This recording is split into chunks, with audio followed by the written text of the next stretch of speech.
राधे राधे। आज हम सुनेंगे जनाबाई जी की पावन चरित्र कथा, जिनके लिए स्वयं श्री भगवान जी आकर उनकी कपड़े धोए। जनाबाई जी का जन्म गोदावरी तट पर गंगाखेड़ नामक एक ग्राम महाराष्ट्र में हुआ था। बचपन में ही उनकी मां का निधन हो गया था।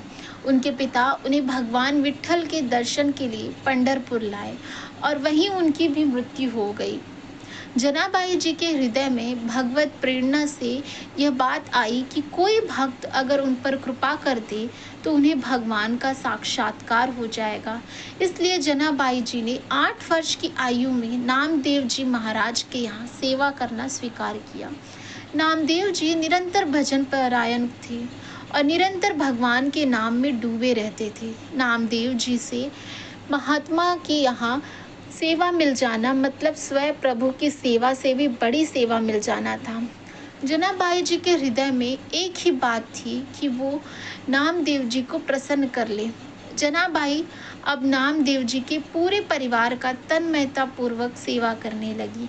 वह उनके घर के सभी कार्य जैसे कपड़े धोना, आटा पीसना, भोग तैयार करना, बर्तन मांजना, झाड़ू पोछा सब करने लगी। जनाबाई को सेवा में बड़ा आनंद आने लगा। नामदेव जी की सेवा और संग के प्रभाव से उनका निरंतर नाम जप चलने लगा। जो नामदेव जी की जप और कीर्तन करते थे वही जनाबाई भी कीर्तन और नाम स्मरण करने लगी। नाम स्मरण करते करते जब वह पोछा लगा रही होती तो एकदम से उनके हाथ रुक जाते और अश्रु चलने लगते और प्रभु के लिए विकलता प्रकट होने लगती। श्री जनाबाई जी की भाव दर्शाएं आने लगी और उनके हृदय में भगवान विट्ठल के प्रति प्रबल आसक्ति होने लगी। जब कभी सेवा के बाद कुछ समय मिलता तो वो मंदिर में जाती और ठाकुर जी को देखती रहती। ठाकुर जी को देखते देखते उनको एकदम से विकलता होती और वो रोने लगती। आनंद बढ़ता तो वो नाचने लगती। जनाबाई जी की यह दशा केवल श्री नामदेव जी की सेवा से होने लगी। जनाबाई जी सभी कार्य करते हुए सावधानी रखती कि सेवा में कोई त्रुटि न हो और नाम विस्मरण न हो। ऐसे जनाबाई श्री जी की सेवा में मग्न रहने लगी। वह सावधान रहती कि वे अपनी स्थिति में इतना न डूब जाए कि उनका सेवा छूट जाए, क्योंकि सेवा भक्त की प्रसन्नता के लिए है और भक्त की प्रसन्नता से ही विट्ठल भगवान रिझ जाएंगे। उनके लिए हृदय से भगवान के नाम के प्रभाव की अनेक आंसू गिरने लगे। सभी कार्य करते हुए उनका अश्रु प्रवाह होता रहता था। जिस स्थिति के बड़े बड़े साधु और उपासक आकांक्षा करते रहते थे वह जनाबाई को केवल भक्त संघ की कृपा से ही प्राप्त हो गई। एकादशी के दिन नामदेव जी के यहाँ रात्रि में भक्त मंडली एकत्रित होकर कीर्तन करती थी। कोई मृदंग बजाता, कोई करताल बजाता, कोई नृत्य करते हुए नाम कीर्तन करता, कोई प्रभु की आनंदमय लीलाओं का गायन करता तो कोई एकांत में बैठा हुआ उन लीलाओं और कीर्तन को सुनकर अश्रु प्रवाह करता। नामदेव जी की यहाँ पूरी एकादशी की रात्रि को ऐसा कीर्तन होता और जनाबाई जब संतों की सेवा करके एकांत कोने में खड़ी रहती वो नामदेव जी और बड़े बड़े भक्तों की भाव दशाएं देखती थी तो उनके हृदय में विकलता और बढ़ जाती थी। संकीर्तन के आनंद सागर में वे पूरी रात डूबी रहती थी। उनका यह पता ही नहीं चलता था कि रात्रि कब व्यतीत हो गई। यही है महाप्रेम का स्वरूप। प्रातः काल होते ही भक्त मंडली चली जाती और जनाबाई भगवत प्रेम की मादकता में बावरी हुई ठाकुर जी की प्रसन्नता के लिए श्री नामदेव जी की सेवा में मग्न रहने लगती। एक दिन एकादशी की रात्रि में जनाबाई भाव में ऐसी डूबी हुई थी कि सुबह हो गई और उनकी सेवा बाकी रह गई। घबराते हुए उन्होंने सोचा कि पहले वस्त्र धो ले। जब वह चंद्रभागा नदी के पास पहुंची तो उनके मन में बहुत सी चिंताएं एक साथ आने लगी। वह सोच रही थी कि अभी तो बर्तन धोने हैं और ठाकुर जी की सेवा के लिए पानी भी भरने जाना है। आज तो बहुत देर हो गई, कैसे मैं सब सेवाएं पूरी कर पाऊंगी। वह ये सोच रही थी कि एक वृद्ध माता उनके पास आई और कहा कि जनाबाई, तू चिंता क्यों कर रही है? तू जाकर बाकी के काम कर ले, मैं तेरे सारे कपड़े धो देती हूँ। जनाबाई ने कहा कि आप मेरा काम क्यों करोगी? वृद्धा ने कहा, मैं सच्ची सफाई और धुलाई करना जानती हूँ। जो कपड़े मैं एक बार धोती हूँ वह दोबारा गंदे नहीं होते। जनाबाई समझ नहीं पाई। बुढ़िया ने प्रेम से कहा कि तू चिंता मत कर, तू मेरे जैसे कपड़े साफ नहीं कर सकती। जनाबाई ने कहा कि अब मुझे तत्काल नामदेव जी के घर जाना होगा, क्योंकि मैंने बर्तन नहीं धोए। वो यह कहकर और कपड़े वहीं नदी के किनारे छोड़कर चली गई। जनाबाई बर्तन धोकर और जल भर कर वापस आई तो उन्होंने देखा कि उन माता ने सब कपड़े धोकर सुखा दिए थे। जनाबाई ने देखा कि सारे कपड़े एकदम साफ हो गए थे। जनाबाई ने हाथ जोड़कर कहा कि आप जैसा उदार तो मुझे जीवन में कोई नहीं मिला। जनाबाई ने बोला कि मैं आपका बहुत आभारी मानती हूँ। मैया ने कहा, आभार की क्या बात है, मैं तो तुम्हारी ही हूँ, अपनों से आभार थोड़ी प्रकट करते हैं। ऐसा कहकर मुस्कुराते हुए वह वृद्ध माई वहां से चली जाती। जाते जाते उन्होंने कहा, अगर कभी भी ज़रूरत हो तो मुझे याद कर लेना। तुम जब याद करोगी तो मैं तुम्हारी सेवा के लिए उपस्थित हो जाऊंगी। जनाबाई जी भाव में डूब गई, क्योंकि उस वृद्धा की मुस्कुराहट ने उनके हृदय में आनंद का वर्धन किया। जब चेतना आई तो उन्होंने सोचा कि मैंने तो पूछा ही नहीं कि वो कहाँ रहती हैं और उनका नाम क्या है। उन्होंने आसपास देखा तो वृद्धा दिखाई नहीं थी। अब तो उनके हृदय में विकलता हुई कि शरीर तो इतना वृद्ध था, उनका फिर कैसे वो हवा की तरह भाग गई? वह कौन हो सकती है? जनाबाई सब कपड़े लेकर घर पहुंची। उनका हृदय बड़ा व्याकुल था कि आखिरकार वह वृद्धा कौन हो सकती है, और वो अपनी मुस्कुराहट से कैसा जादू कर गई कि मेरा चित्त बार बार उसी का चिंतन कर रहा है। जनाबाई गदगद कंठ से नामदेव जी के समीप गई और उनको पूरी घटना सुनाई। नामदेव जी ने तत्काल जनाबाई जी से कहा, अरे वह और कोई नहीं था, वह तो विट्ठल ही थे। नामदेव जी को आश्चर्य हुआ कि विट्ठल जी जनाबाई से कितना प्यार करते हैं कि उन्होंने स्वयं आकर उनके कपड़े धो दिए।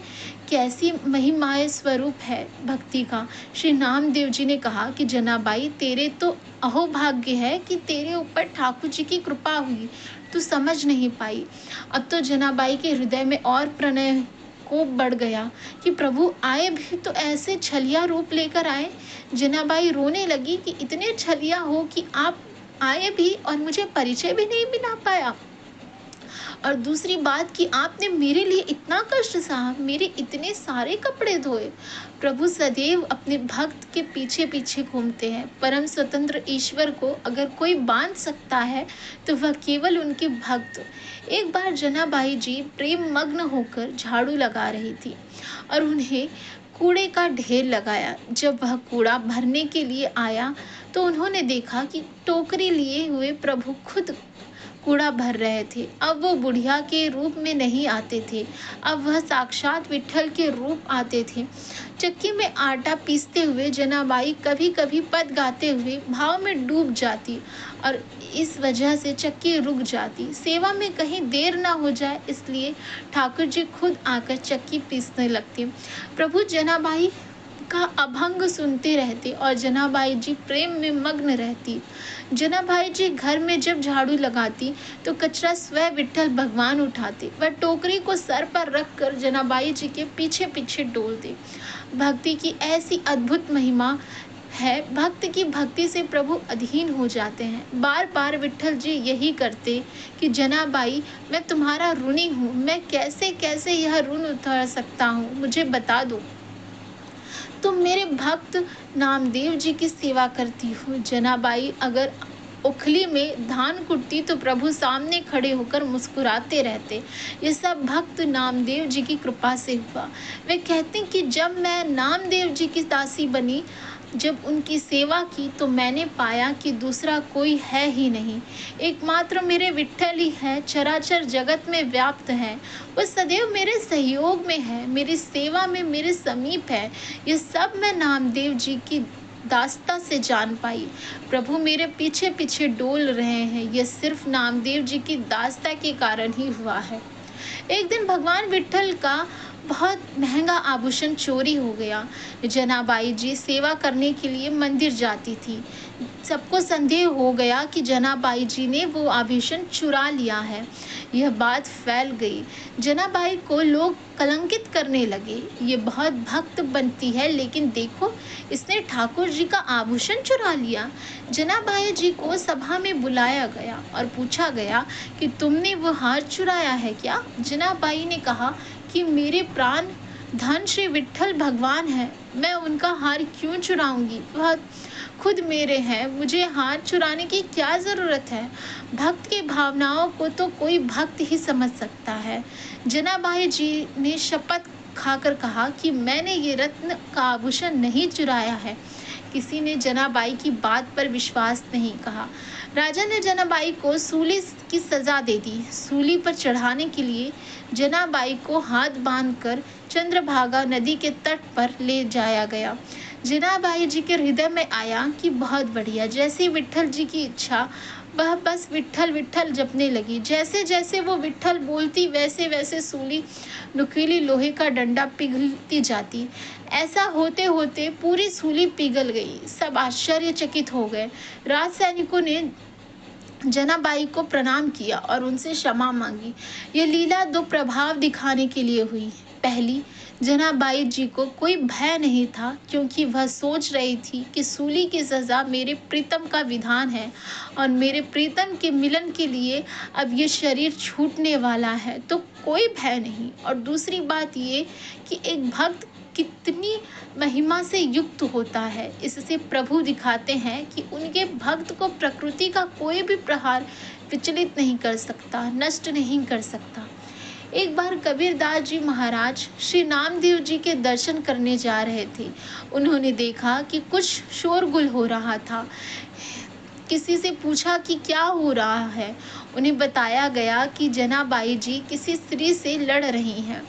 कबीरदास जी ने पूछा कि जनाबाई कौन है, तो उन्हें बताया गया कि वह नामदेव जी की सेवा में रहती हैं। वे नजदीक गए तो पता लगा कि लड़ाई गोबर के कड़ों पर हो रही है।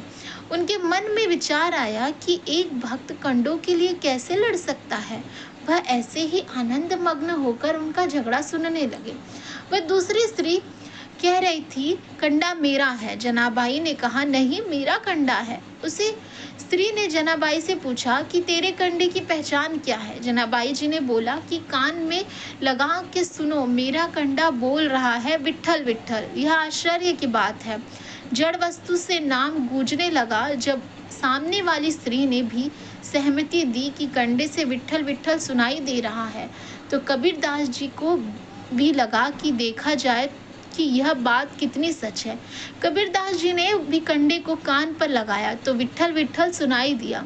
उन्होंने जनाबाई जी के चरणों में प्रणाम किया। कबीरदास जी ने सोचा कि कितने महान है नामदेव जी कि उनकी सेवा में रहने वाली दासी के भी ऐसे महान परमाणु हैं कि जिस चीज़ को उन्होंने छू लिया वो विट्ठल विट्ठल बोलने लगी। जनाबाई जी नामदेव जी से ऐसी तन्मयता हो गई थी कि जब नामदेव जी ने समाधि ली तो ठीक उसी दिन कीर्तन करते हुए जनाबाई भी विट्ठल भगवान में विलीन हो गई। जो भक्त के चरणों का आश्रय लेता है उसके सारे विकार नष्ट हो जाते हैं।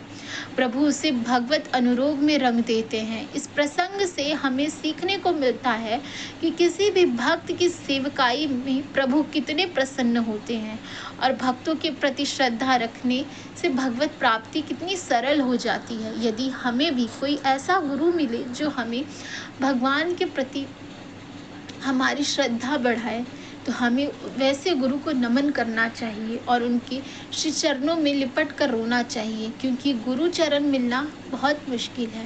कहते हैं जब भगवान प्रसन्न होते हैं तो भक्तों का संग देते हैं। तो यदि आपको यह छोटी सी कथा अच्छी लगी हो तो हमें लाइक करें, चैनल को सब्सक्राइब करें। राधे राधे। जय श्री राधा वल्लभ, श्री हरिवंश।